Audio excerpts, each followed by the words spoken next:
कि शैतान मर्दूद से शुरू अल्लाह का नाम लेकर जो बड़ा मेहरबान निहायत रहम वाला है।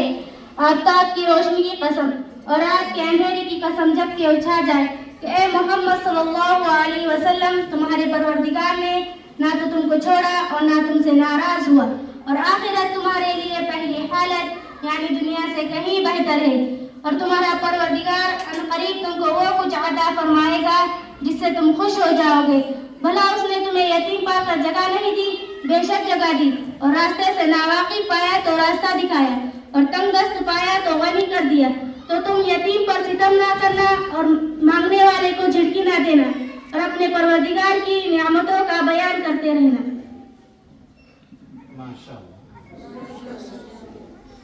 I ask Allah to protect me from shaitan. In the name of Allah, the entirely merciful, the especially merciful. By the morning brightness and by the night when it covers with darkness, your Lord has not taken you off, O Muhammad, nor has it destined you. And the hereafter is better for you than the first life, and your Lord is going to will be satisfied. Did he not fight you on orphan and give you refuge? And he found you lost and guided you, and he found you poor and made you self-sufficient. So for the orphan do not repel him. But as for the favor of your Lord is, but as for the favor you of report it.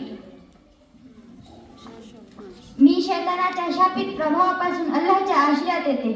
दयाळू आणि खूप मेहरबान असलेले अल्लाहच्या नावाने. सकाळच्या प्रकाशाची जुहाच्या वेड्याची शपथ आहे आणि शांत झालेल्या रात्रीची शपथ आहे. तुमच्या पालन करताना तुम्हाला ना सोडले आहे ना तो नाराज झाला आहे. नक्कीच तुमच्यासाठी पुढील जीवन आहे, या जीवनापेक्षा अधिक चांगले आहे. लवकरच तुमचा पालन करता तुम्हाला इतके देईल की तुम्ही समाधानी व्हाल. त्याने तुम्हाला अनाथ आठवले नाही का? मग त्याने आश्रय दिले. आणि तुम्हाला गरजू आठवले, मग त्याने समृद्ध केले. म्हणून अनाथावर अन्याय करू नका आणि मागणाऱ्याला झिडकारू नका. आणि आपल्या पालनकर्त्यांचे कृपांचा उल्लेख करा, कृतज्ञता व्यक्त करा.